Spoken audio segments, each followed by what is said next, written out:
vou abrir aqui a nossa tela.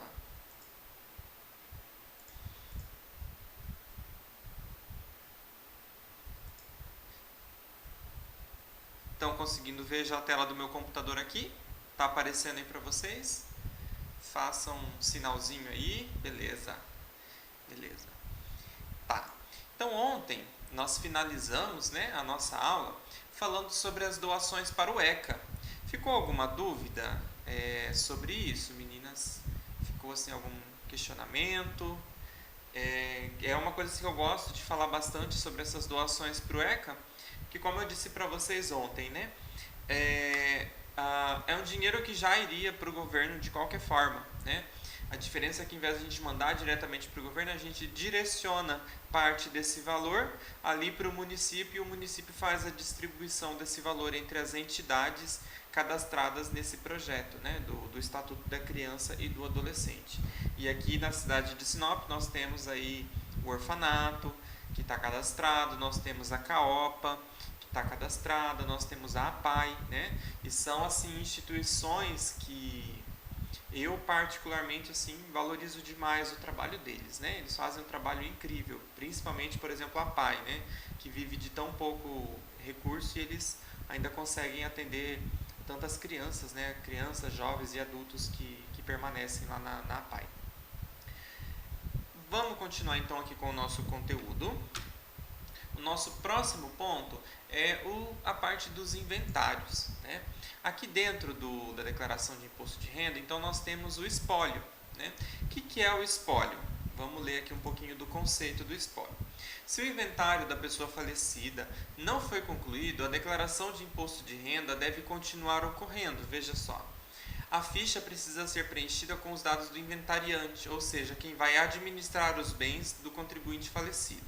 As informações necessárias são o nome do inventariante, CPF e o endereço. Então vejam só, caso vocês tenham aí algum ente que venha a faltar e ele anualmente fizesse as suas declarações de imposto de renda e o seu patrimônio tenha ido a inventário, né? É necessário que continue então fazendo o imposto de renda anualmente até que esse inventário de partilha finalize, né? E a partir do momento que você dá entrada no inventário, é nomeado então um inventariante, mesmo que sejam várias pessoas ali dentro do processo de partilha, um é denominado principal, né? Por exemplo, se o esposo falece, a esposa e os filhos são os inventariantes, mas, por exemplo, a esposa pode ser denominada inventariante principal, né? Então a gente vai colocar o CPF e o nome dela. E o mesmo pode ocorrer caso a esposa venha a falecer e ela também tivesse bens e foi para inventário, né? Então isso é uma situação relativamente corriqueira, tá?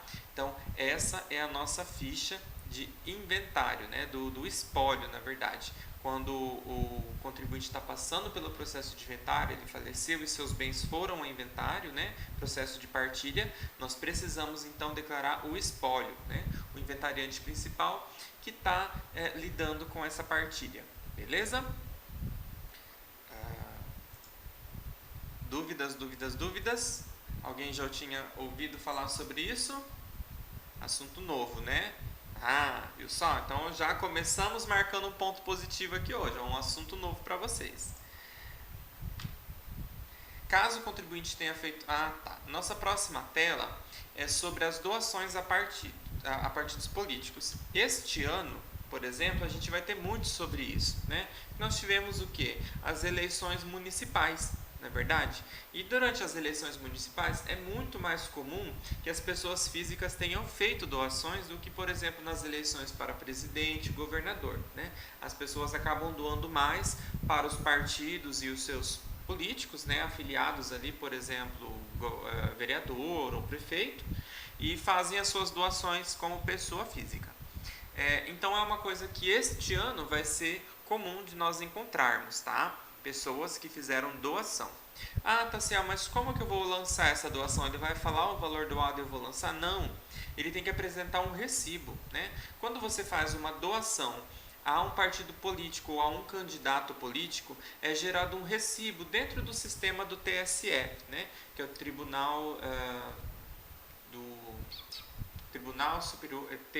Tribunal Superior Eleitoral, né?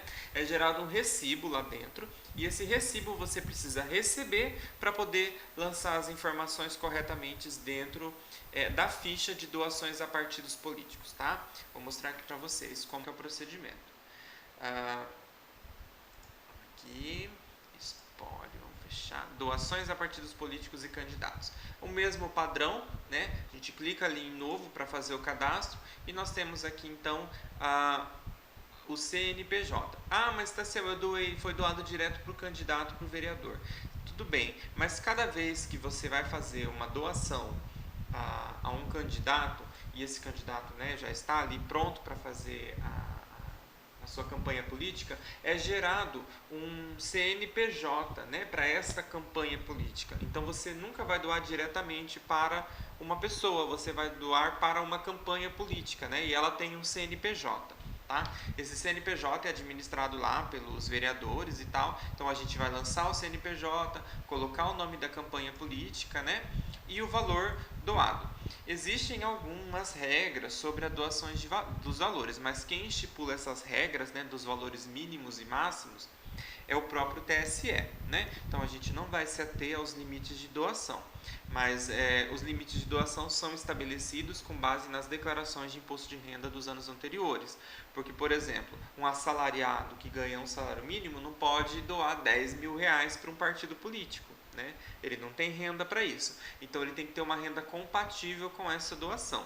Tá? Mas como esse não é o foco do imposto de renda, então não há necessidade de nós entrarmos nesse ponto. Porque vocês têm que receber o recibo da doação feita já para poder apenas lançar dentro do sistema. Ok? Então, como eu disse para vocês, isso é uma coisa que pode acontecer, de vocês conhecer alguém que vai estar fazendo imposto de renda e tem essa situação, que fez as doações aí para partidos políticos e campanhas no ano de 2020. Tá? Tela, voltar para nosso slide. O nosso próximo ponto. Tá. Aqui já vamos entrar direto aqui no sistema. Vejam só. Aqui então a gente finalizou a questão das doações, né? Nós temos aqui um campo de importações. Por que importações? O sistema do imposto de renda, ele não caminha sozinho, né? Ele caminha com um sistema chamado Carnê-Leão, né? Eu comentei com vocês sobre a emissão de guias do Carnê-Leão, né? Que o contribuinte pode fazer, pagar antecipadamente o imposto e isso é feito através de um sisteminha que você pode baixar, né? E o próprio sistema aqui do imposto de renda, né, o IRPF 2021, ele pode abrir o banco de dados desse outro sistema se ele estiver instalado no seu computador, tá? Então, caso você faça isso, faça o recolhimento antecipado do seu imposto de renda, né, para não ter que pagar no ano sequente, né, você antecipa ali mês a mês um valor bem menor do que ter que desembolsar 800, 900 reais por 2, 3 parcelas, você acaba pagando 200, 300 reais por mês de imposto de renda, né? Você tem essa opção antecipadamente. E aí você pode fazer a importação do banco de dados. O mesmo para o sistema do ganho de capital, tá? E o mesmo para o sistema atividade rural de 2020. O que é essa atividade rural? É um sistema também da Receita Federal específico para atividade rural, tá? Algumas pessoas acabam não utilizando esse sistema porque ele gera um retrabalho, né? Quem aí tem propriedade rural e tem uma movimentação aí grande de valores, acaba contratando sistemas aí específicos para isso, né? Um sistema que controle caixa, um ERP, né? Um sistema contábil, um ControlSoft, por exemplo, que é bem conhecido aí no meio rural, né? Que é um sistema para fazendas e silos e armazéns, ou um Sigma, que é um sistema também bacana aí que o pessoal usa bastante, acaba não utilizando o sistema da atividade rural, porque por ele ser gratuito e ser do governo, ele tem algumas limitações, né? Então dá um pouquinho aí de trabalho. Mas tem essa possibilidade, o sistema consegue fazer conexão com um banco de dados desses 3 sistemas do imposto de renda, tá? Da Receita Federal. E também tem a possibilidade de importar arquivo em formato específico de informe de rendimentos e do plano de saúde. Mas isso é muito difícil alguém ter esses arquivos, tá? Geralmente a pessoa tem ele impresso em PDF ali, entrega para você e você faz o lançamento manual. Mas ele também, caso você receba o arquivo específico, para isso você também pode fazer a importação. Mas o padrão é você receber ele impresso ali para fazer o lançamento mesmo. Beleza? O próximo ícone aqui é o verificar pendências, né? No caso aqui tem um monte de pendência porque nós não declaramos ele aqui, não preenchemos ele aqui 100%, né? Então a gente tem esses campos aqui em aberto, tá? Aí aqui embaixo nós temos a atividade rural, olha só. O que é essa atividade rural? É para fazer a declaração do imposto de renda daquele produtor rural, né? Pode ser um sitiante, pode ser um pequeno produtor, um médio produtor, um grande produtor, pessoa física, a gente vai lançar ele aqui. Lembrando que assim, ó, aqui nós temos as fichas da declaração pessoa física, né? Tudo isso daqui é da pessoa física, da atividade pessoa física mesmo. Chegando aqui embaixo, nós já entramos no produtor rural. Eu costumo dizer que assim, o produtor rural, pessoa física, é diferente do pessoa física só CPF, são entidades diferentes, né? Porque eu posso ser produtor rural, ter investimentos na minha propriedade rural e eu posso também ter investimentos na minha pessoa física. Que tipo de investimento, Tassel? Por exemplo, eu posso comprar uma colheitadeira, né? Essa colheitadeira é do meu CPF? Não, ela é da minha atividade rural, tá? Ah, mas eu comprei uma casa na cidade. Essa casa é da minha atividade rural? Não, ela é do meu CPF, é da minha pessoa física. Então há essa repartição aí, né, nessa questão de atividades, né, como nós vamos tratar ela dentro do imposto de renda.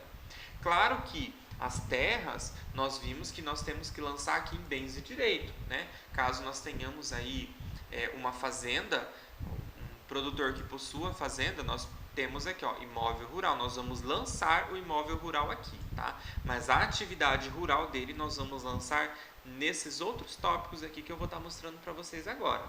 Beleza? Então, olha só, caso nós tenhamos então um produtor rural e venhamos a fazer os lançamentos desse produtor rural. Primeiro passo é cadastrar os dados do imóvel explorado, tá? Esse imóvel explorado pode ser próprio ou pode ser arrendado ou através de contrato de comodato, né? Ou até mesmo aí um contrato de parceria agrícola, alguma coisa nesse sentido. Tá? Então, por exemplo, nós vamos colocar aqui, ó, que é um imóvel utilizado na agricultura, né? Então, nós vamos colocar o nome da propriedade, né? Nós vamos colocar aqui a localização, que é o endereço, né? Endereço aqui com estrada, quilômetro, de acordo com o que for o real ali da propriedade. O NIRF da matrícula. Tá? O que é uma matrícula? A matrícula, pessoal, é um documento que todo o imóvel que é registrado em cartório possui. Tá? Geralmente o produtor rural vai ter, né? É uma cópia de alguma matrícula ali de algum momento para você poder preencher esse NIRF. Okay? E nós vamos ter aqui então a área em hectares. Mas como que eu sei também o tamanho dessa fazenda? Também vai estar lá na matrícula. Tá? A gente vai ter que dar uma lida naquele documento, né? E verificar qual que é o tamanho da propriedade, beleza? Quando você não recebe uma cópia da matrícula, você precisa exigir então o número do NIRF. E o tamanho da área você pode verificar pelo contrato de arrendamento, tá bom? E a participação. Mas como assim participação, Tassel? Dentro do rural, né, nós temos aí uma série de questões aí que a gente pode tratar, tá? Uma delas é o condomínio. Mas o que é o condomínio? É um prédio? Não, pessoal, não é um prédio. O condomínio é o seguinte, por exemplo, eu junto a minha mãe, a minha esposa e a minha filha. Nós juntamos nós quatro e vamos desenvolver uma atividade rural no nome de nós quatro. Aí, por exemplo, ficaria Tassiel de Souza Camargo e outros. Isso é um condomínio rural, tá? E aí, qual que é a participação que a gente vai especificar? Enfim, eu posso dar 70% para mim, 10% para minha esposa, 10% para minha filha, 10% para alguma outra pessoa, enfim, de acordo com a repartição que você fizer. Mas o padrão é geralmente fazer uma repartição igual, né? 25% para cada um, 33,33% para cada um, né? Dependendo da quantidade de pessoas envolvidas no condomínio, tá? Então, por isso que tem essa opção da gente lançar a participação. Beleza? Porque pode ser também uma parceria agrícola, e uma parceria agrícola geralmente é 50% para cada um. Mas tudo isso depende da situação de cada contribuinte. Ok? Temos perguntas? Nenhuma pergunta? Nada? Vocês entenderam tudo? Ah, não acredito. Nenhuma pergunta. Tassiano, Eu vou ter que Tassiano, sortear. Eu não acredito que eu vou ter que sortear a pergunta aqui hoje. Pode Tassiano, falar, Patrícia. deixa eu te perguntar, eu tenho uma dúvida. Ah, Por exemplo, uma opção tipo um produtor rural. ok. Uma vez lançados os seus imóveis, os seus bens, eu lanço só uma vez esses, né? Ou todo ano eu tenho que lançar? Como que É é? como eu falei para vocês lá no início do curso. Quando você declara, por exemplo, no seu computador, né? No próximo ano, quando você for declarar, se você estiver usando o mesmo equipamento, ele vai buscar o banco de dados. Aí você não vai precisar refazer os lançamentos, você vai precisar só atualizá-los, né? Ah, tá. Mas as atividades e os imóveis tem que estar lá para você ir atualizando os valores dele, né? Porque, por exemplo, o valor da terra, ele atualiza anualmente, né? O imóvel, você pode fazer uma reforma, né? Ele pode ter um acréscimo aí de valor, porque passaram asfalto em frente à minha casa, porque fizeram instalação de rede de esgoto no bairro, enfim, e essas coisas valorizam os imóveis, né? Então há necessidade de não refazer o lançamento, mas Atualização. ir atualizando os lançamentos Atualizar. anualmente, tá?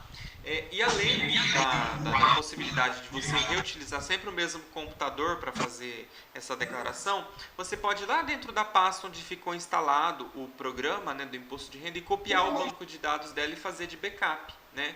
Para você poder, quando você for fazer o próximo imposto de renda e estiver usando outro computador, você baixa essa pasta lá dentro, instala o programa e busca essas informações que facilitem muito. Ao invés de você ter que repreencher tudo, ele já vai buscar tudo pré-preenchido. Você só vai precisar revisar os dados, revisar lançamentos, revisar valores, né? Então, Entendi. o imóvel em si, você tem que ir atualizando ele ao longo dos anos, tá? Entendi. Beleza? Beleza.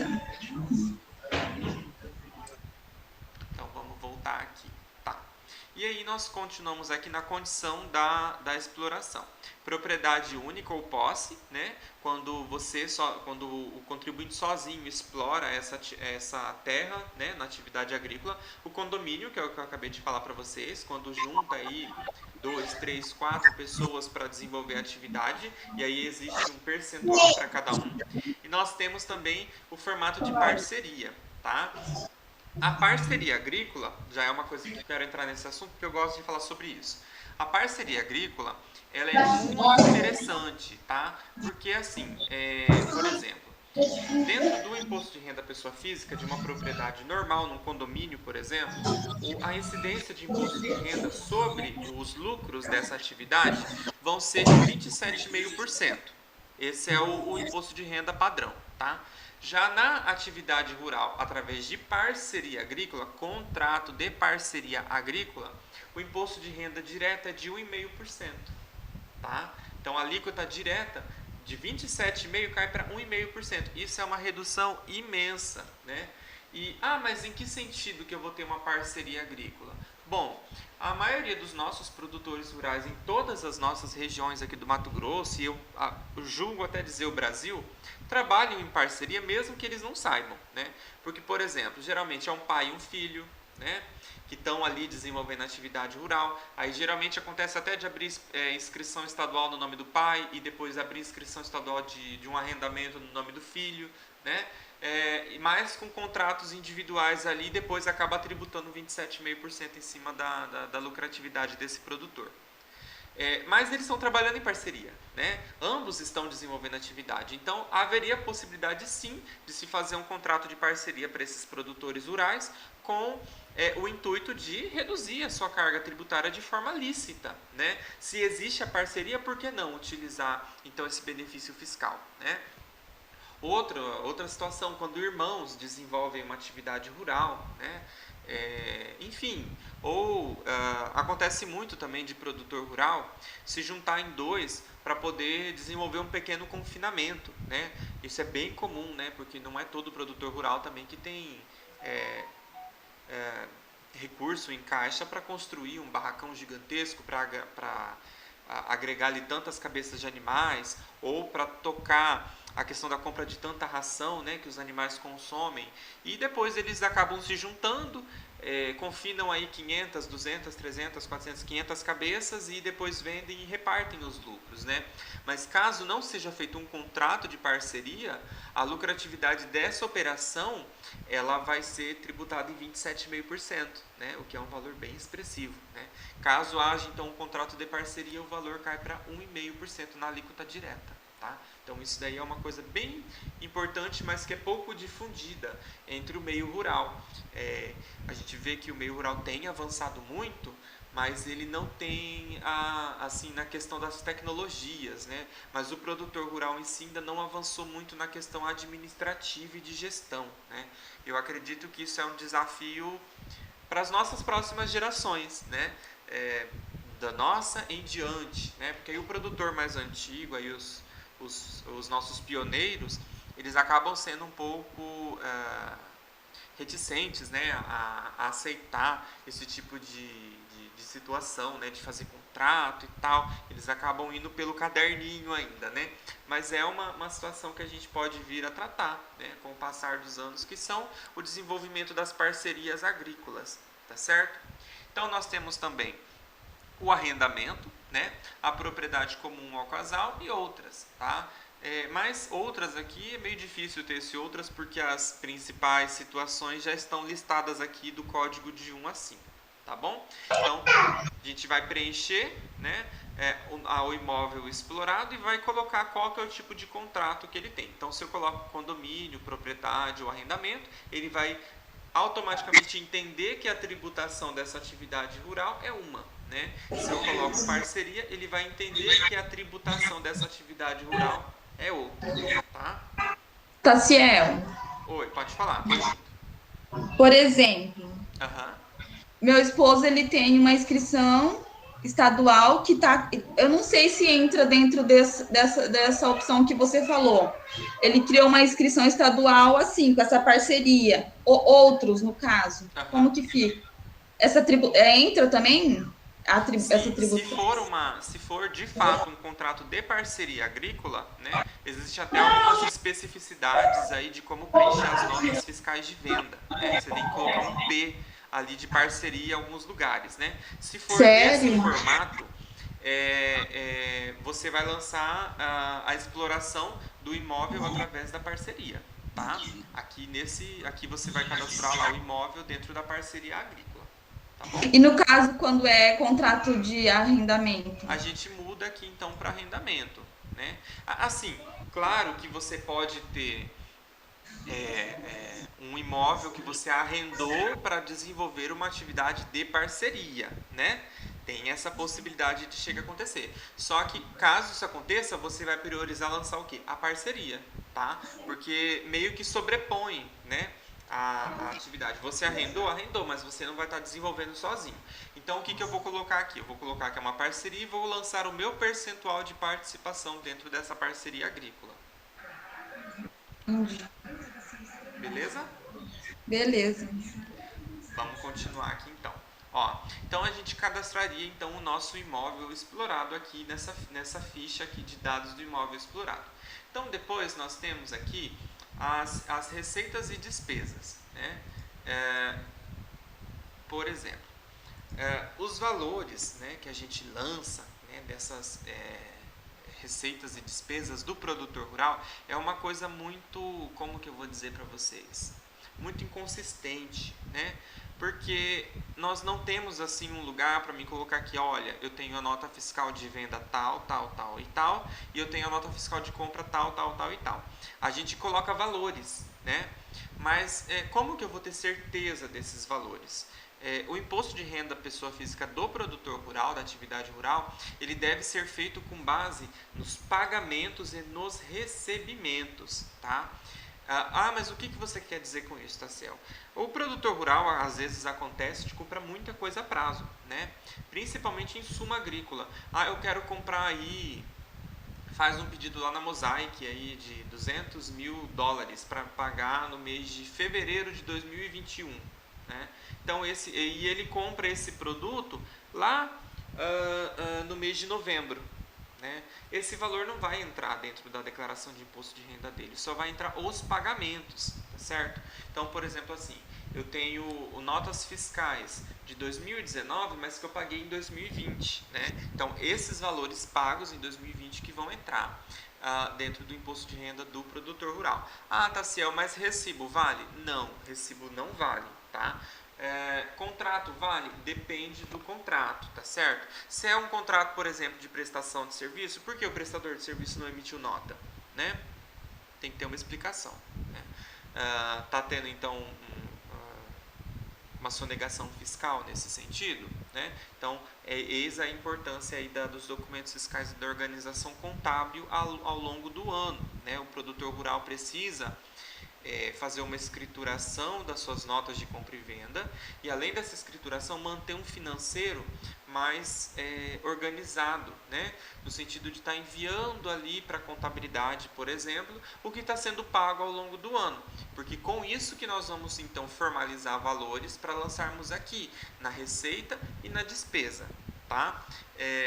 Claro que pode colocar qualquer valor aí. Enfim, o teclado é livre, né? Você coloca ali o valor que tiver certo. Mas esses valores precisam ter respaldo.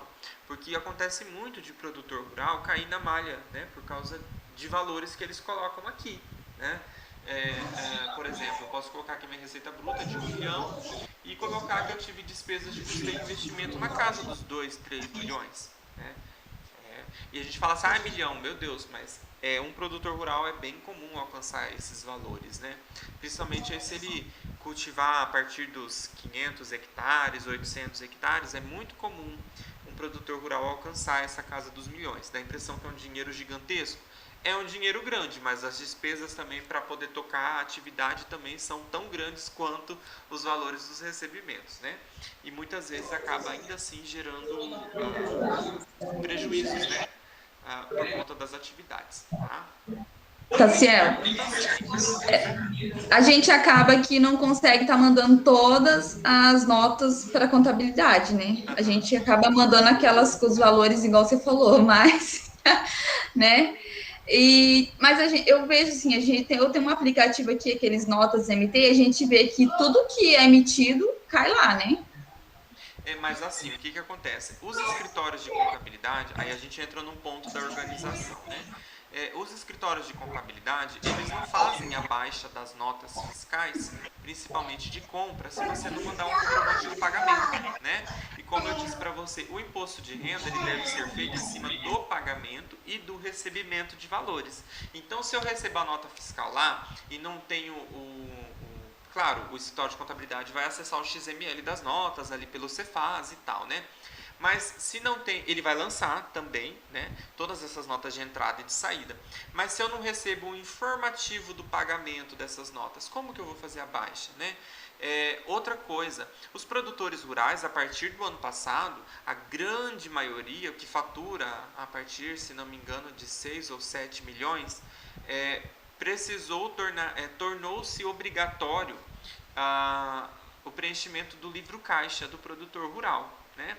Esse livro caixa, o que é? Ele está fazendo a conciliação bancária, né? Você precisa conciliar o banco do produtor rural com os seus pagamentos. Eu vou falar assim, o meu fornecedor A, eu paguei, ele me emitiu uma nota de 20 mil reais e eu paguei em 3 vezes essa nota fiscal, a primeira parcela no dia tal, no dia tal, no dia tal, no dia tal. A primeira parcela eu paguei no Banco Sicredi, conta corrente tal, a segunda parcela no banco tal, e essas informações do livro caixa, elas precisam ser casadas com as informações do imposto de renda. Então eles meio que estão criando mecanismos para forçar o produtor rural, principalmente pessoa física, a entrar dentro de uma organização administrativa, principalmente.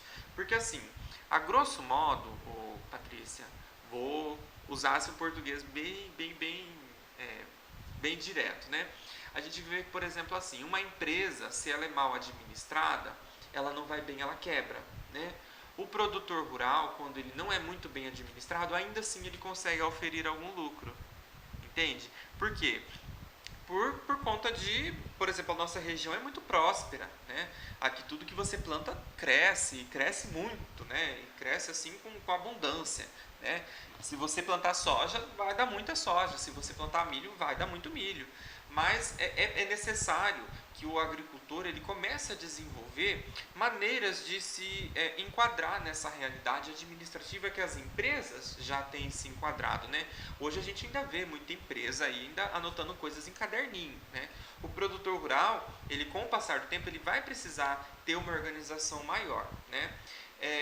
O que a gente sempre conversa assim quando tem até atendimento com produtores rurais é a necessidade de começar a desenvolver uma parte administrativa, né? A gente vê assim a figura do produtor rural, aquele cara que está lá em cima do trator, né? Que está debaixo da máquina quando ela quebra, que está na caminhonete indo buscar óleo diesel, que está indo comprar um insumo, que está indo fazer um monte de coisa. Mas a gente também precisa ter, além dessa imagem do produtor rural, aquela imagem do produtor rural que ele senta numa mesa, coloca um óculos ali de leitura e vai separar nota, organizar documento, né? É realmente necessário isso. E aí quando não há possibilidade do produtor fazer esse tipo de organização, então entra aí os profissionais, né? Que conseguem dar um suporte para esse tipo de atividade, desenvolver esse tipo de trabalho de uma forma mais acertada. Porque assim, qual que é o risco de você fazer o imposto de renda de um produtor rural com base apenas nas notas fiscais de compra que eu baixo lá no Cefaz, né? Caso você seja notificado, a Receita Federal não vai querer ver só a nota fiscal. Ela vai querer ver a nota fiscal e o comprovante de pagamento dessa nota fiscal, tá? Porque quando há somente a nota fiscal e não há comprovante de pagamento, pode configurar aí um indício de lavagem de dinheiro, né? Como eu conversei com vocês ontem, a lavagem de dinheiro ela não é só aquilo que a gente viu na Operação Lava Jato, né? A lavagem de dinheiro começa a partir do momento em que eu tenho uma nota fiscal no meu nome e um fornecedor que eu vendi uma soja fria, né, pagou essa nota fiscal para mim, em vez de mandar o dinheiro para mim e eu pagar esse meu fornecedor, né? Isso é lavagem de dinheiro. A grosso modo é isso, é um crime contra a Receita Federal. E isso é muito comum acontecer dentro do agronegócio, né? Então é necessário começar a ter sim uma organização para coibir esse tipo de situação. Porque, por exemplo, eu vou lá e tenho uma nota de 500 mil reais lá de combustível e eu coloco o que eu paguei em dinheiro. Como assim em dinheiro? Né? Se a partir de 10 mil reais operação em valores, é preciso fazer uma denúncia espontânea ao COAF, né? Que você está transitando com tanto dinheiro assim em mãos. Né? O dinheiro é teu, mas você não pode, você vai transitar com tanto dinheiro, tem que ter um aviso, né? O Banco Central quer saber por que você está com tanto dinheiro em mãos assim. Então a gente não pode fornecer qualquer tipo de informação à Receita Federal, né? E outra coisa, o livro caixa, 7 milhões é 7 milhões, mas como eu falei para vocês, um produtor rural relativamente pequeno que venha aí produzir 500, 600 hectares, com certeza fatura 7 milhões aí ao longo do ano, né? Tranquilamente, se ele plantar milho e soja, as duas safras ali certinho e com a graça de Deus chover, todo dia que tem que chover dá sol, o dia que tem que dar sol, ele fatura 7 milhões. Né? E aí já se torna obrigado a fazer o livro caixa do produtor rural. Então tem que ter essa organização, tá? Tá, deixa eu ver se eu entendi então. Por exemplo, a gente compra uma máquina de 1.300.000, né? Okay. Uma colheitadeira. A gente financiou lá no banco, né? Okay. Emitiu saiu a nota fiscal dela. Tá, levei lá para contabilidade. Okay. Como que faz para eles entender então que a gente vai fazer esses pagamentos, né? Vai fazendo os pagamentos às vezes até 10 anos, né? Normalmente. Aí eu tenho que ir no banco. Os benefícios do financiamento de máquinas, né? Por exemplo, ele pode estar comprando essa colheitadeira de 1.300.000 e pagar ela em 10 anos com uma carência de 12 meses, né? É sempre mais ou menos assim. E fazer pagamentos a cada 6 meses, a cada 3 meses, depende aí do tipo de financiamento adotado, né? Como que vai entender isso? A gente pode pegar e fazer uma anotação lá na nota fiscal, na hora de enviar para a contabilidade, né? Olha, essa nota fiscal aqui é a prazo, eu vou mandar uma cópia da cédula de crédito, né? Porque o produtor rural ele sempre emite cédulas de crédito pignoratícias contra o banco para poder realizar um empréstimo nesses valores tão expressivos, né? Geralmente ele dá uma matrícula como garantia, né? Dentro da operação bancária. Ele pode ir lá e falar assim, olha, eu vou dar a matrícula 38.390, que vale 10 milhões, como garantia para a compra dessa máquina de 1,5 milhão. Né? Aí, então, a partir disso, gera-se uma cédula de crédito, que é um contrato, né?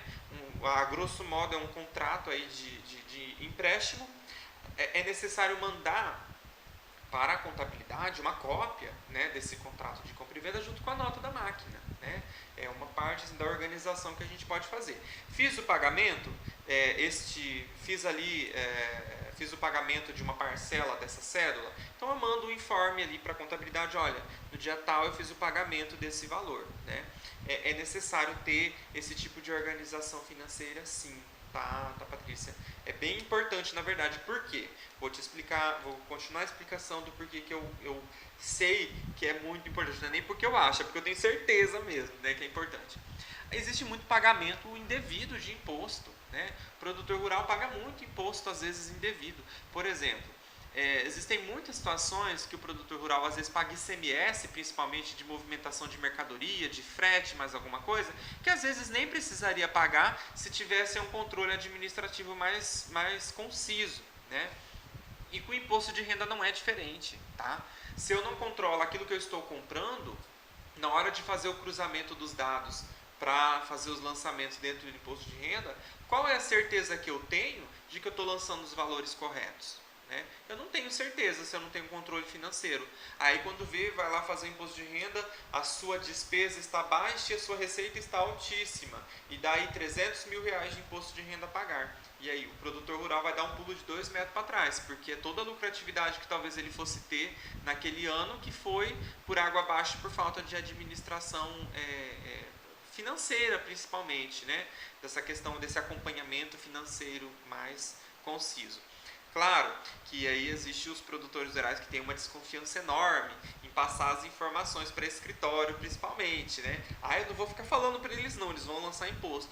Não é bem assim, né? Você tem que sempre contratar um contador e ter ele como um amigo, parceiro que vai estar te ajudando ali a estar desenvolvendo a atividade. Mesmo que ele não coloque os pezinhos dele na terra, lá no meio da lavoura, ele vai estar compreendendo a atividade rural através dos documentos que vocês mandam, né, para esse escritório, né? E eu sempre falo assim, que o produtor rural acaba que quem faz o imposto de renda dele é sempre o escritório que já vem fazendo a contabilidade, né, ao longo dos anos. Muito difícil um produtor rural passar para alguém fazer essa declaração de imposto de renda, exceto os pequenos produtores rurais, por exemplo. Alguém que tem uma chácara na gleba, né, ou em algum assentamento, que vive vendendo frango, que vive da venda de peixe, que vive da venda de alguma hortaliça, né? Aqui na região nós temos várias pequenos produtores rurais que vivem, né, do desenvolvimento de atividades assim, que são um pouquinho mais trabalhosas, mas fazem parte, né, da nossa cadeia produtiva aí do agronegócio, né? Esses sim acabam passando para pessoas físicas mesmo, não para contadores, fazer a sua declaração de imposto de renda, porque eles já entram em outro patamar de produtor rural, que é o produtor rural que não precisa emitir nota fiscal eletrônica, né? Ele emite nota fiscal avulsa das suas vendas. Então é um pouquinho mais simples de fazer o controle deles. Por quê? A sua produção não está na casa dos milhões, né? A produção deles está na casa dos 20, 30 mil reais, às vezes por ano, né? Alguns vêm aí com um pouco mais de faturamento anual, mas a média de valores é esse, né? Sim, aquele trabalhador mesmo ali do campo, né, que vai estar apresentando essa documentação, tá? Eu acho que a gente falou bastante. Eu acho que nesse meio tempo eu expliquei bem o que você tinha me perguntado, beleza? Vamos voltar aqui para a nossa tela. Então eu falei para vocês aqui sobre o preenchimento da receita bruta e desse outro lado sobre as despesas de custeio e investimento, tá? Nós temos aqui todo o valor para preencher.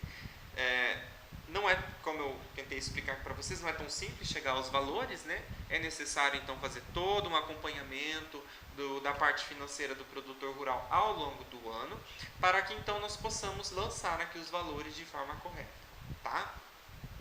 Então aqui nós temos a apuração do resultado. Quando eu preencho isso daqui, né, eu tenho então a apuração do resultado.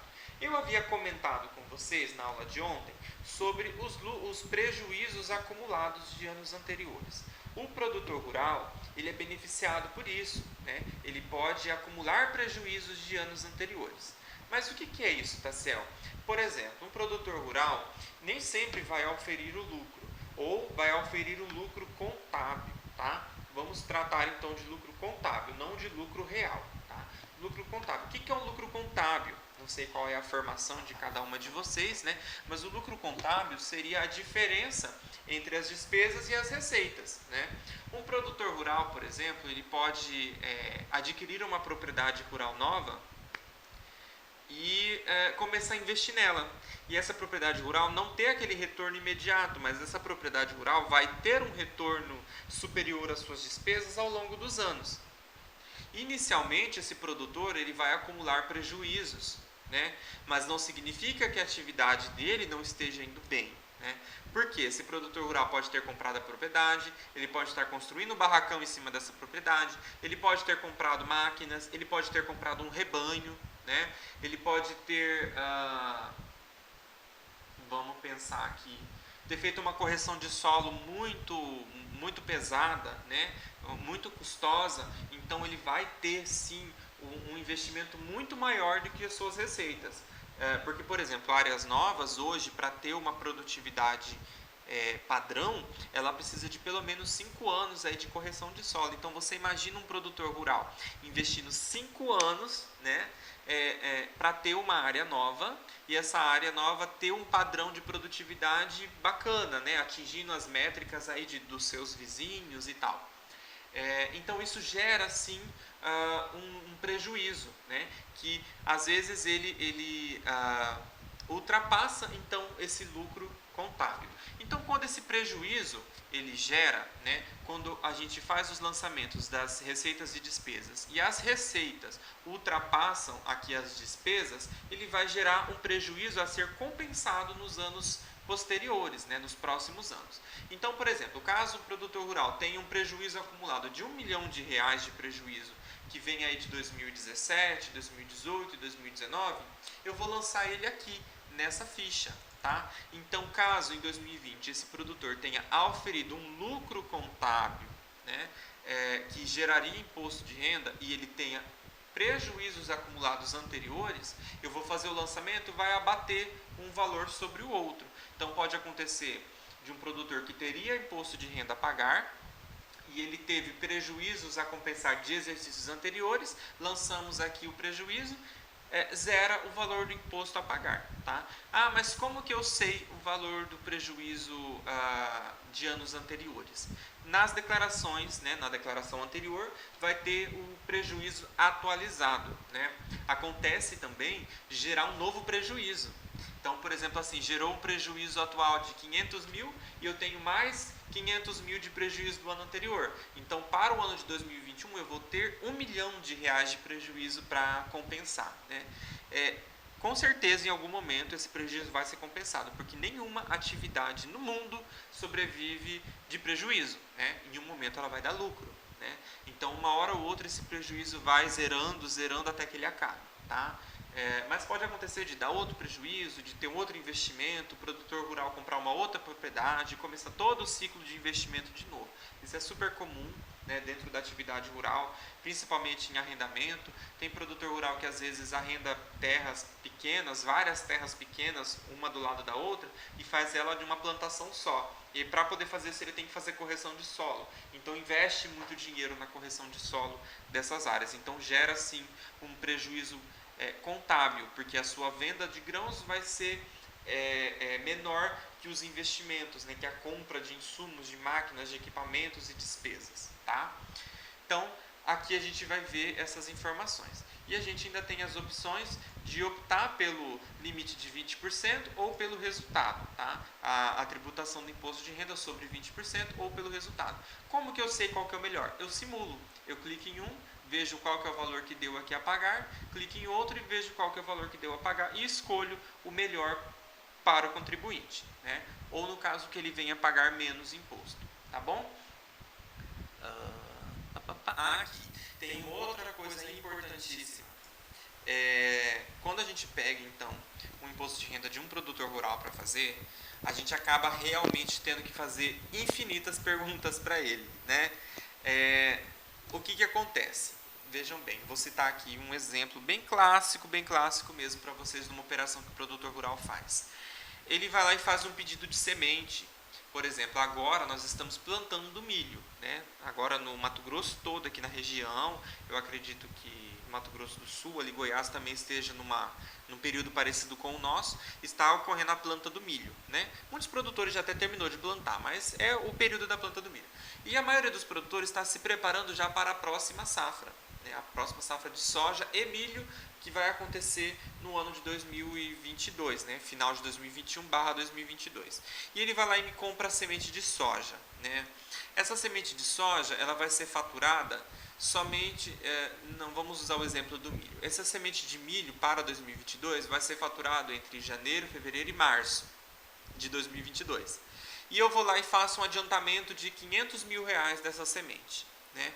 E não gerou nota fiscal, mas eu paguei. Ok, eu paguei.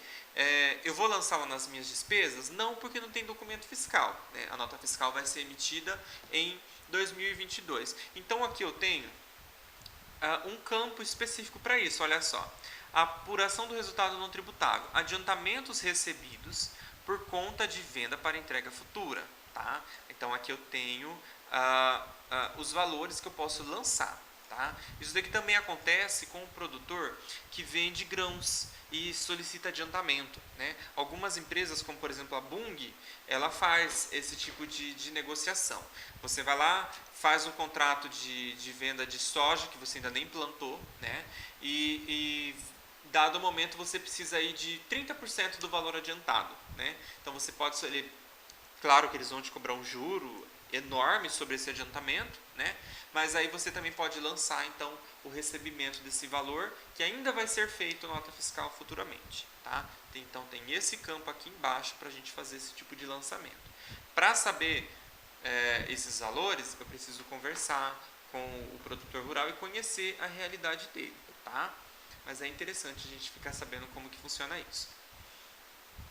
Então, finalizando aqui a questão da apuração do resultado, nós temos outras informações que não geram impostos, mas que é necessário preencher. Uma delas é movimentação de rebanho. Tá? O que é a movimentação de rebanho? Eu vou lançar o estoque inicial. Esse estoque inicial vai ser o estoque inicial de bovinos, suínos, caprinos, ovinos, azinos, todos os animais possíveis que o produtor possa ter, né? Esse estoque inicial vai ser de acordo com a declaração de imposto de renda do ano anterior, ok? Eu vou lançar então as aquisições em cabeças, tá? Não em valores. Então, por exemplo, ele tinha 500 cabeças no ano anterior. Então, ele teve a aquisição aqui de mais 150, né? Houve nascimento aí de 80 cabeças, né? 80 cabeças, e houve perdas e consumos na casa dos 20, né? 20 cabeças perdidas ou consumidas que morreram decorrente de alguma doença, ou que houve o consumo mesmo, carneou ela, como é o dito normalmente. E nesse meio tempo ele vendeu 300 cabeças para o frigorífico lá para baixo. Então o estoque final vai dar 410. Tá? Esse estoque final ele tem que bater com a seguinte conta, com o seguinte relatório. O INDEA do Mato Grosso emite um relatório chamado saldo em 31/12. Tá?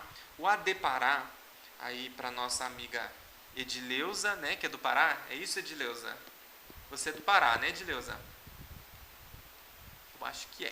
Oi, Taciel. Na verdade, eu sou paulista e moro em Belém há 2 anos. Você mora em Belém há 2 anos. No estado do Pará, nós não temos o INDEA, nós temos um outro órgão com outro nome, mas é equivalente ao INDEA aqui do Mato Grosso, que é o ADPará, né?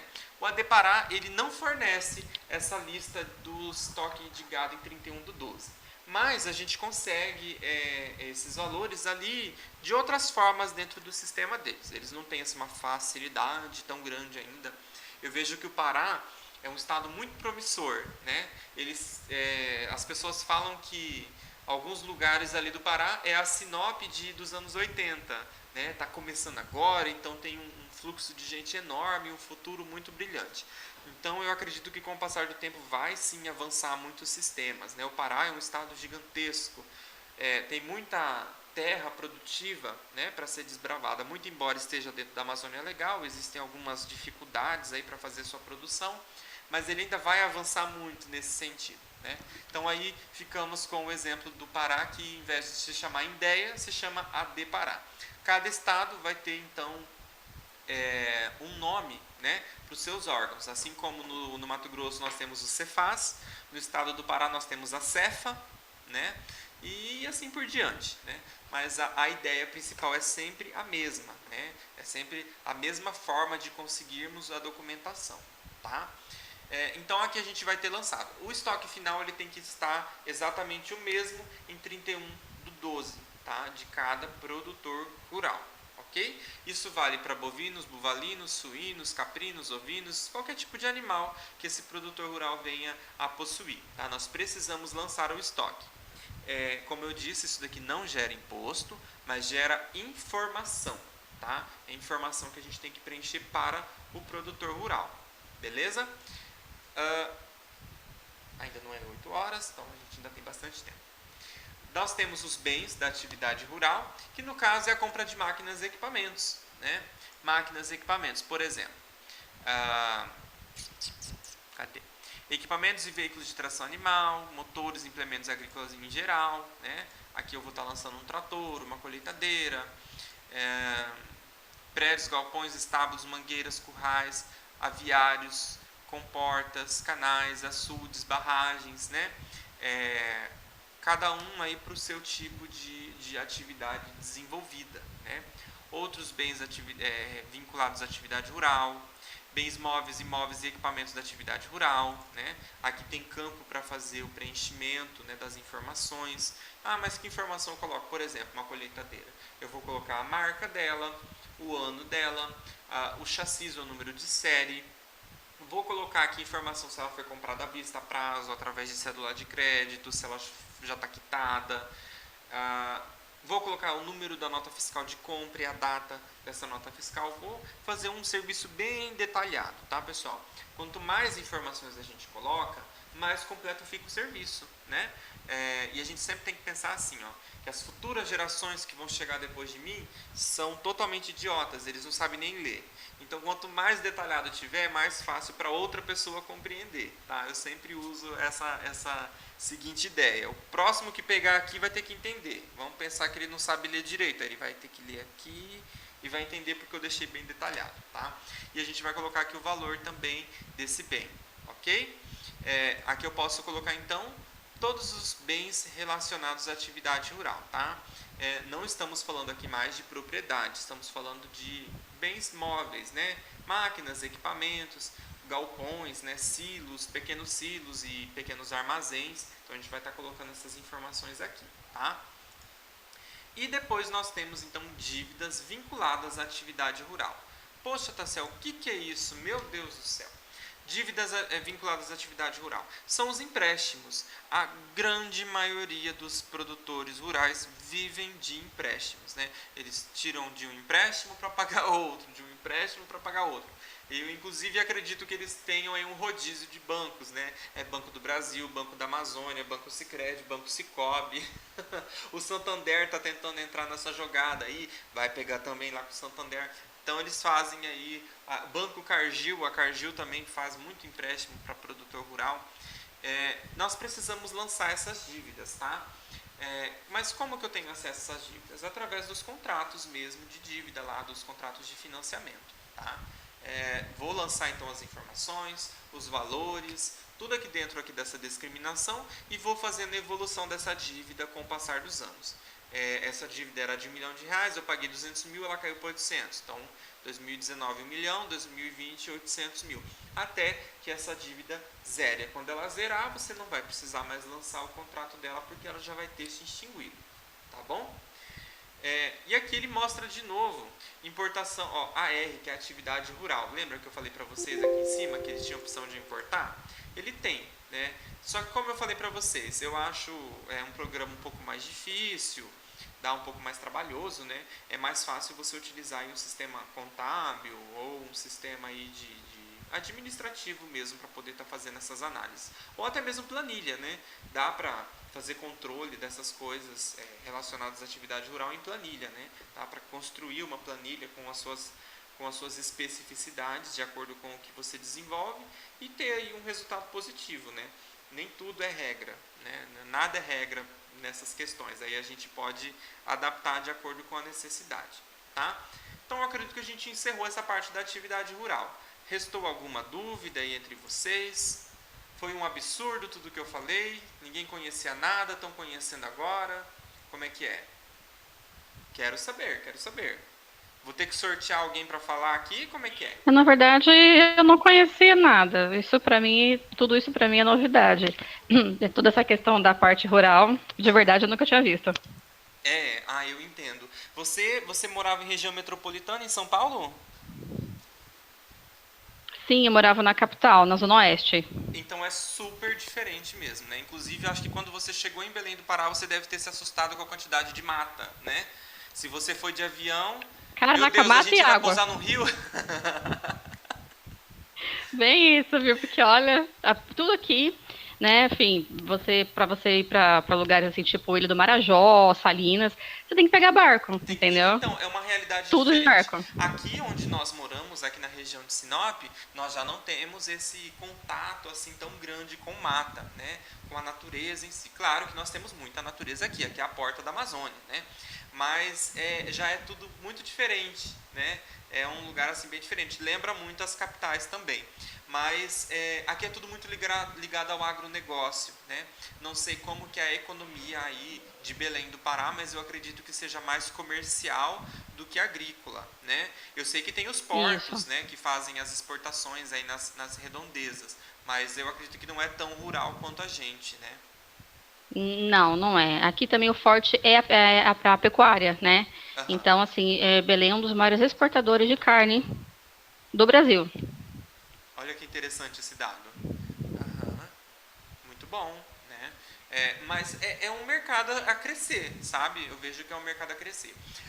No estado do Pará, a gente enfrenta muita dificuldade com a questão da regularização fundiária, né, das áreas aí. Então, os produtores rurais não conseguem pegar empréstimo, porque eles não têm título das áreas. Então, vai demorar ainda para caminhar essas questões aí dos empréstimos, para a agricultura de precisão de fato conseguir entrar aí dentro do Pará.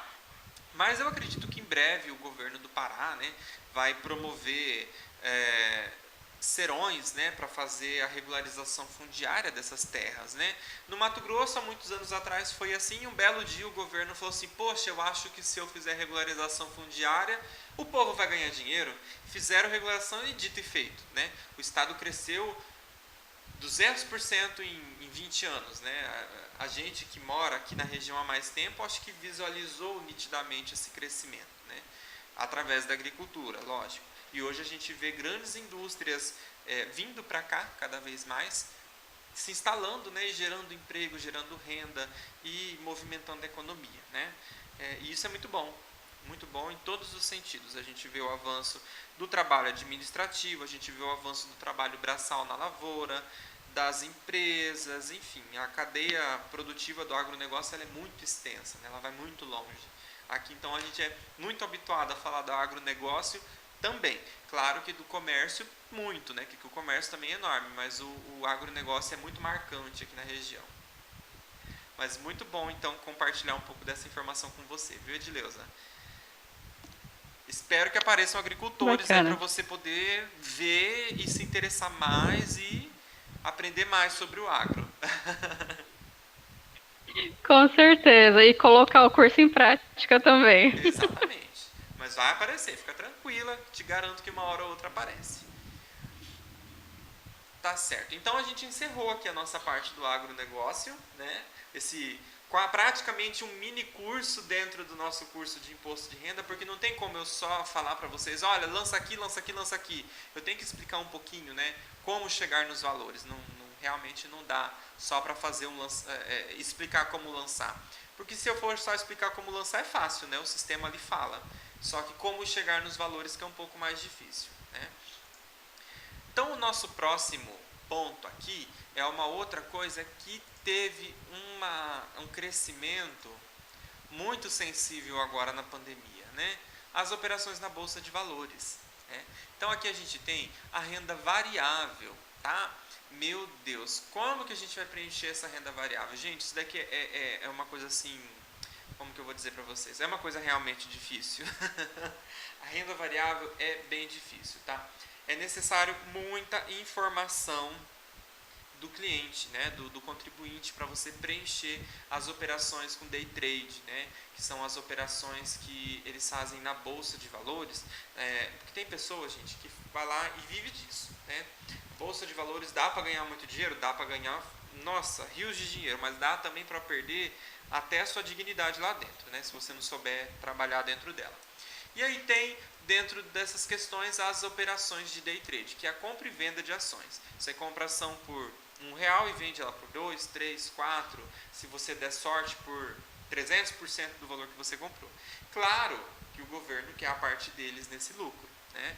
Então nós temos também que lançar essa lucratividade auferida nas operações de compra e venda de ações dentro do imposto de renda. Mas, Taciel, como que eu vou saber qual o lucro que ele teve? As corretoras da Bolsa de Valores emitem os informes de rendimento, mas os informes de rendimento nem sempre são o suficiente, tá? É necessário então que esse trader, né, entregue informações mais concisas para você, né, para você poder fazer uma análise mais detalhada para poder montar então aqui os valores. Dentro aqui dessa parte nós temos então as operações do mercado à vista, mercado de opções, que são ações, ouro, fora da bolsa e outros. Mercado futuro, por exemplo, quem comercializa soja em mercado futuro, aquele corretor, né, de cereais que faz esse tipo de operação. Mercado a termo e os resultados líquidos do mês, tá? Qual que é o principal que a gente sempre vai ver? A compra e venda de ações, tá? Que é o mercado à vista. Nem todo mundo faz mercado futuro, é muito difícil quem mexa com mercado futuro. Geralmente são as grandes corretoras que fazem compra e venda no mercado futuro. Pessoa física é muito difícil fazer esse tipo de operação, tá? Mas claro que pode acontecer de aparecer um doido que mexeu com isso. Mas no geral é a compra do mercado à vista mesmo, tá? Então nós temos aqui, ó, mercado à vista de ações, operações comuns e operação de day trade. Meu Deus, o que é uma operação comum e o que é uma operação de day trade? Operação comum é quando você vai lá na corretora e faz a compra de uma ação, fica com ela e vende depois, né? Tipo 2, 3 meses depois. Operação de day trade é quando eu compro ela no início do pregão e vendo ela no mesmo dia. E aí eu ofiro um lucro ou um prejuízo dentro daquele dia, tá? Então nós temos esses dois campos aqui para preencher.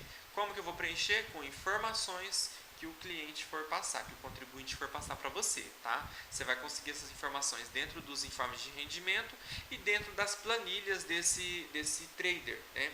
Esse cliente, geralmente, que mexe com isso, o perfil de pessoa que mexe com a Bolsa de Valores, geralmente são pessoas muito ligadas em planilha, ligadas em sistemas, são pessoas que têm que estar lendo e estudando o tempo todo, porque é um mercado muito volátil, que movimenta muito, você tem que estar por dentro de muitas informações.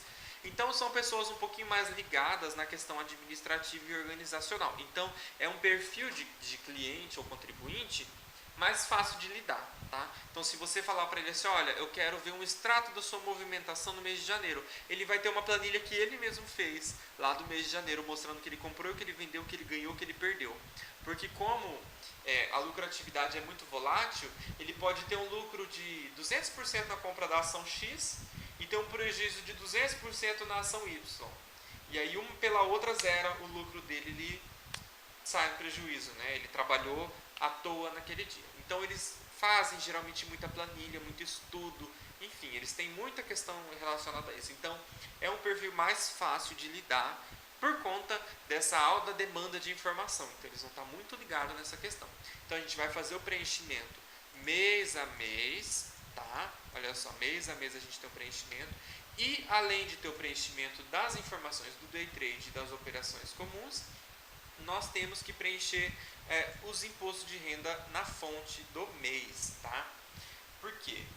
Quando ele tem uma determinada lucratividade, né, Aí nós estamos falando de uma lucratividade de 2, 3 mil reais por mês. Ele tem que fazer a retenção do imposto de renda na fonte todos os meses. Isso todo trader sabe, tá? Então ele vai ter que te falar, olha, eu paguei tantos por tantos reais de imposto de renda no mês de janeiro, tantos reais de imposto de renda no mês de fevereiro, no mês de março, no mês de abril e assim sucessivamente. Então essa parte é um pouquinho mais simples nesse sentido. Vai preencher aqui o valor pago e aqui ele vai dar uma autossoma dos valores conforme você for preenchendo. Tá? E o outro ponto que nós temos é as operações em fundo de investimento imobiliário. Isso daqui já não é tão comum a gente ver um trader mexendo com os fundos de investimento. A gente vai ver aquele cliente mais conservador, né, nos seus investimentos, né, em dinheiro, que vai lá e faz uma aplicação em fundo de investimento. Não precisa nem ter conta em corretora da Bolsa de Valores para poder comprar um fundo de investimento. O Sicredi mesmo, por exemplo, vende. Né? O Sicredi vende investimento em fundos imobiliários. Né? Eles têm ali uma carteira de alguns fundos imobiliários que eles gostam e eles apresentam para a gente. O Banco do Brasil é a mesma coisa. O Bradesco também, né? Através da Ágora, que é a casa de valores do Bradesco, eles também têm algumas operações assim para a venda para os seus correntistas, né? Outros bancos, a Caixa, todos eles oferecem, além das corretoras, né? As corretoras aí eles não vão ter os seus preferidos, eles vão ter todos e a gente vai lá e vê o que é mais legal de investir, né? Se torna uma coisa mais preciso estudar mais para poder investir, né? Então esse é um perfil de pessoa que também vai trazer essas informações para você bem certinho, tá? E a operação de fundo de investimento, ela precisa estar lançada em outra tela, que é a tela dos bens e direitos. Lembra que a gente mostrou? Quando há necessidade ali, esse cliente tem um fundo de investimento, ele tem um valor X investido em tal fundo de investimento, nós lançamos lá, e aqui nessa tela nós vamos lançar a lucratividade mensal, tá? Os fundos de investimento, eles funcionam como uma poupança, certo? A poupança ela vai ter uma renda variável mensal, então todos os meses, naquele dia X, a poupança vai te remunerar um valor sobre o valor investido dentro da conta poupança. O fundo de investimento é a mesma coisa.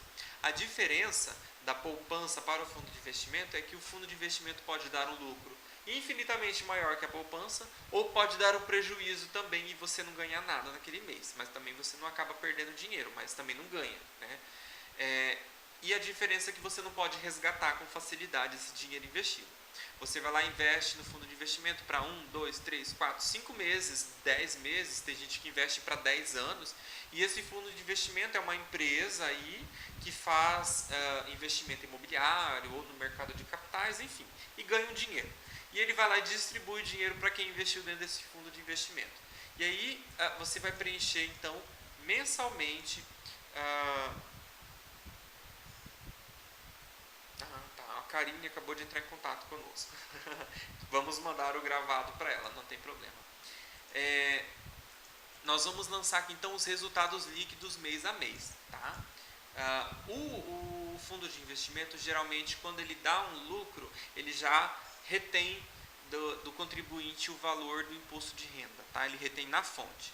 E isso vai ter lá nos demonstrativos. Então a gente vai vir aqui e vai preencher os impostos de renda retido na fonte também, tá? Então lancei aqui resultado líquido, lanço aqui o imposto de renda retido na fonte no mês de janeiro. E assim sucessivamente até o último mês, tá? Pode acontecer dele ter um mês só com fundo de investimento? Pode acontecer, mas se tiver a gente tem que lançar o lucro dele, tá? Então acredito que nós finalizamos aqui a questão do renda variável. Muito difícil? Muito difícil ou não? Cadê vocês? Eu quero ver, quero conversar. Alguém já tinha visto alguma coisa relacionada? Não é muito difícil, mas também não é muito fácil. Né? O que acontece é que às vezes não faz parte da nossa rotina falar sobre fundo de investimento, mercado de ações, né? A gente vem de uma sociedade que isso ainda não está muito difundido, né? Nos Estados Unidos, por exemplo, 1/3 das pessoas investe na bolsa. Aqui não dá nem 1/10 da nossa população que investe na bolsa. Então olha a discrepância, né? entre sociedades, né? Então, é verdade. Mas eu acredito que é uma coisa que vai caminhar cada vez mais, né? As pessoas vão passar a investir cada vez mais e quem possui recursos, lógico, né? Vai passar a estar investindo cada vez mais, então a gente vai ver cada vez mais isso dentro da nossa rotina de fazer o imposto de renda ou de organizar algumas coisas contábeis e administrativas também de determinados contribuintes, né? Beleza? Então vamos voltar aqui, encerramos essa parte então da renda variável. E a nossa próxima tela é o resumo da declaração. Então eu venho preenchendo aqui todas as fichas desse contribuinte, né? E aqui quando eu venho em resumo da declaração, ele vai me mostrar de forma resumida tudo o que nós fomos preenchendo, né? Ó, por exemplo, rendimentos que nós lançamos lá atrás, algumas despesas, né, que nós lançamos também. Enfim, ele vai estar mostrando aqui para nós, de forma resumida, os resumos da declaração. Também vai mostrar os resumos dos impostos e outras informações, né? A gente pode estar analisando isso ponto a ponto, tá? Um pouquinho aqui mais para baixo, a gente vai ter o declaração. Quando eu verifico essas questões aqui do nova, do abrir, retificar e tal, eu vou estar vendo outras declarações que eu posso estar abrindo ou verificando dentro do sistema. Então, essa parte aqui a gente não vai olhar agora. E aqui a gente tem, então, assim, ó, imprimir declaração, rendimentos recebidos de PF, enfim.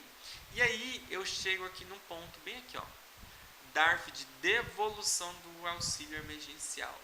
Que medo, né? Muita gente entrou nessa e agora vai ter que devolver o valor. O que acontece? Se eu clicar aqui, ele vai me perguntar, vai pedir para tentar visualizar, porque a gente não lançou, tá? Vamos fazer um lançamento aqui de um auxílio emergencial, tá? Para fazer o lançamento, para a gente ter que fazer a devolução do recebimento do auxílio, eu preciso fazer o lançamento do recebimento dele, tá? O sistema não vai criar um botão mágico aqui pra gente tem que ir lá e tem que fazer o lançamento, né? Então eu vou vir aqui nos rendimentos tributáveis recebidos de PJ, tá? Novo. Se é do titular ou do dependente, eu marco ali, né? E o auxílio emergencial, ele liberou informe de rendimentos lá dentro do sistema do auxílio emergencial, tá? Então o contribuinte pode baixar esse informe de rendimentos e entregar para você para poder estar preenchendo. Mas eu tenho aqui os dados do Ministério da Cidadania, né, que fez os pagamentos do auxílio emergencial, que é esse CNPJ aqui. O nome deles é Ministério da Cidadania, né? E a gente vai colocar aqui os valores. Eu não me recordo quanto que foi o auxílio emergencial, mas eu acredito que tenha sido 6 parcelas de R$600, né? É isso? Ou foram 4 de 600 e 2 de 300, né? É uma coisa parecida com isso. Vamos colocar aqui que então foram 6 parcelas, deu R$3.600. Contribuição previdenciária não tem. Então a gente só inclui, tá? Ok. E quando a gente transmitir essa declaração, ele vai dar a informação que precisa restituir o valor do auxílio emergencial, tá? O que acontece? O auxílio emergencial vai poder ser parcelado? Não, não vai poder ser parcelado. A devolução tem que ser feita à vista. Olha só, que prejuízo, né?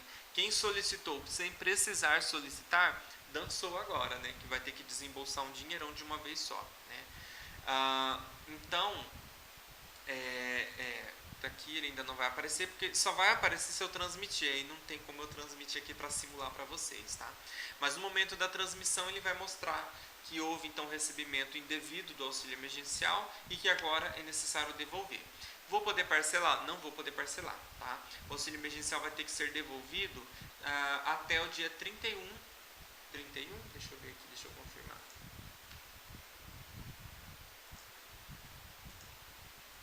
Até o dia 30 do mês que vem, tá? O valor do auxílio vai sair um DARF diferente e imposto a pagar vai sair outro DARF diferente, tá? Porque o DARF do imposto a pagar você consegue parcelar em várias parcelas, né? Só que do auxílio emergencial tem que ser à vista, tá? Então é uma coisa aí que pegou muita gente de surpresa, que muita gente não tinha lido isso nas entrelinhas, né? Não tinham lido e agora vão ter que devolver o dinheiro. Olha só que prejuízo, né? Pode falar. Pode falar. Ô, Taciel, posso fazer uma pergunta? Pode. tem algum prazo? Você me disse que você acabou de falar que esse auxílio, né, quem recebeu indevidamente, vai ter que devolver até o dia 30 de abril. Um exemplo, vou fazer a declaração na segunda-feira. Aí eu voltei, essa DARF vai ser gerada com essa data de 30 de abril, Sim. ou a DARF ela é gerada da data que eu vou transmitir a declaração? Não, a DARF ela vai gerar no dia que você transmite a declaração com o vencimento dela até dia 30 de abril, tá? Ela vai sair dessa forma, que você vai ter este prazo para realizar a quitação do valor. Beleza? É complicado, né, pessoal? Muita gente realmente entrou nessa situação. Outra coisa, nossa, absurda, que o próximo passo eu quero, após o nosso pequeno intervalo, eu quero explicar para vocês sobre o MEI, né? Que eu falei que eu ia mostrar uma declaração aqui de um MEI. Eu vou mostrar para vocês. Acontece que muita gente vai lá e vai fazer a declaração do MEI e fala assim, joga 80 mil reais aí dentro do meu MEI, para mim poder comprar um carro ano que vem dentro do nome dessa empresa, para ter desconto do CNPJ, né? E isso, gente, é um absurdo fazer isso, porque o MEI, mesmo ele não pagando imposto sobre a sua movimentação de produtos e mercadorias e serviços, ele paga imposto de renda. Tá? Então, quando você lança lá 60, 70 mil reais dentro do MEI, esse valor reflete no seu CPF. Tá? E isso muita gente não sabe, o que é o mais absurdo ainda. Então, eu vou estar explicando essa parte para vocês. E aí, acontece muito do MEI agora, e fazer a declaração anual, ali o DAS MEI, e vai lá e coloca 40 mil reais. Né? E aí, vai ter que devolver o auxílio emergencial. Muito triste. A Patrícia mandou um Taciel. Diga, Patrícia. Taciel, também tem uma dúvida. No ano de 2019, eu fui contratada pelo Estado, certo? Certo. Então, eu trabalhei. Eu não declarei que aconteceu, meu CPF foi pego, né? Tá. Aí eu fui lá, fiz a minha declaração, tal, tudo certinho. No ano de 2020, por causa da pandemia, não fui recontratada, certo? Certo. Aí eu fui lá e fiz o auxílio, me cadastrei e recebi.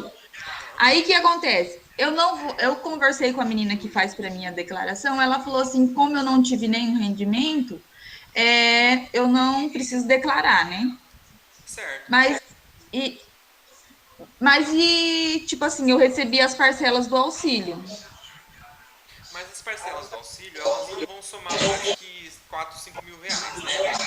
Porque assim, a declaração de imposto de renda, você só vai precisar fazer, obrigado a fazer, se você tiver um rendimento acima dos 28 mil reais, né? Então, como você recebeu apenas o auxílio no ano passado no seu CPF, não há necessidade de fazer essa declaração, né? Então, aí o seu caso você consegue passar batido, não vai precisar devolver, né? Mas, caso você, em algum momento desse ano, você tenha começado a trabalhar e em 6 meses ganhou mais que os 28 mil reais, se você for fazer a declaração aí, você vai ter que devolver o dinheiro do auxílio, né? Mas caso este ano você não tenha trabalhado registrado, não tenha tido um emprego formal e realmente tenha recebido o auxílio porque não tinha nenhuma ocupação, né? Você não vai precisar fazer declaração de imposto de renda, tá? Tá. Mesmo que no ano passado você tenha feito, né? Este ano você não vai precisar fazer porque você não teve rendimento, né? Então não vai acontecer nada aí com o seu CPF esse ano. Este ano. Mas é que eu tinha uma dúvida, sabe por quê? Por causa do meu esposo. Não tem nada a ver, né? O que acontece? Se você não teve... como que eu vou explicar para você? Quem for fazer o imposto de renda dele, não vai poder te lançar como dependente dele, tá? A gente volta assim, eu tenho uma regra que eu falo que o dependente do imposto de renda não é o dependente emocional, tá?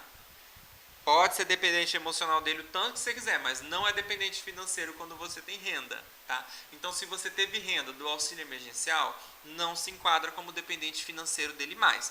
Porque se quem fizer a declaração dele te colocar como dependente financeiro dele, vai acontecer de ter que lançar o seu auxílio emergencial dentro da declaração de imposto de renda dele, tá? E aí automaticamente vai ter que devolver o valor. né? Então, se ele não te colocar como dependente financeiro do seu esposo, não vai acontecer de ser obrigado a fazer a devolução do valor, tá? Então, é uma regrinha aí. Entendi. Não, eu não tô como dependente dele, não. Tá só as minhas crianças mesmo, só as Isso, então crianças. beleza. Uhum. Então tá certo. Eu ia passar aqui para o próximo ponto, mas já está quase na hora do nosso intervalo. Vamos fazer um intervalo agora? Agora já é quase 8h30. A gente volta 8. Vamos voltar aqui 8h50. O que vocês acham? Dá tempo de dar uma descansada, tomar uma água, fazer um lanchinho, tá bom? Então, às 8h50 a gente retorna com a nossa aula. Dá sim. Oi, Edileuza, pode falar. Ah, Taciel, você pode só me tirar uma dúvida antes da gente sair para o intervalo? Pode. Uma pessoa que teve uma renda do ano de 2020 de R$ 24 mil, né, através do informe de rendimentos, e pegou as parcelas do auxílio emergencial, ela vai ter que devolver esse valor do auxílio que ela pegou, correto? Vai ter que ver qual que é o valor final que deu, né, Edileuza? Eu não sei, eu não tenho certeza sobre qual que era o valor do auxílio. Não sei se eram parcelas de R$ 600. Eu me recordo que parece que foram 4 parcelas de 600, né? E depois acho que mais 2 parcelas de 300.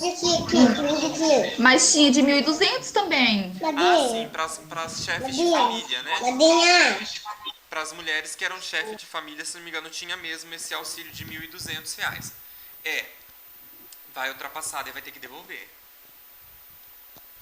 Só que assim, provavelmente não vai ter que devolver o valor integral, tá, Edileuza? Vai ter que devolver um valor parcial, porque também tem uma regra ali que não ficou muito clara dentro das normas do auxílio emergencial, que eles chamaram de auxílio residual, que provavelmente é a diferença do auxílio de R$ 28 mil ao que passou para cima, né? O que ultrapassou R$ 28 mil e você devolve, o que não ultrapassou você não devolve. Mas eles não deixaram isso muito claro, né? Então, se há o informe de rendimentos de R$ 24 mil e houve então o recebimento dessas parcelas de 1.200, provavelmente vai ter que devolver então alguma parte desse valor, né? Mas isso a gente vai descobrir no momento que a gente lançar ali dentro do programa do imposto de renda, tá? Faz o preenchimento, simula, né? E verifica se vai gerar valor a devolver, né? O importante é fazer daí o preenchimento bem certinho, né? Preenche lá as informações, preenche os dados, né? Preenche o informe de rendimentos do trabalho que essa pessoa tinha e preenche também os valores recebidos do auxílio emergencial, tá? Na verdade, eu acho que assim, esse auxílio emergencial foi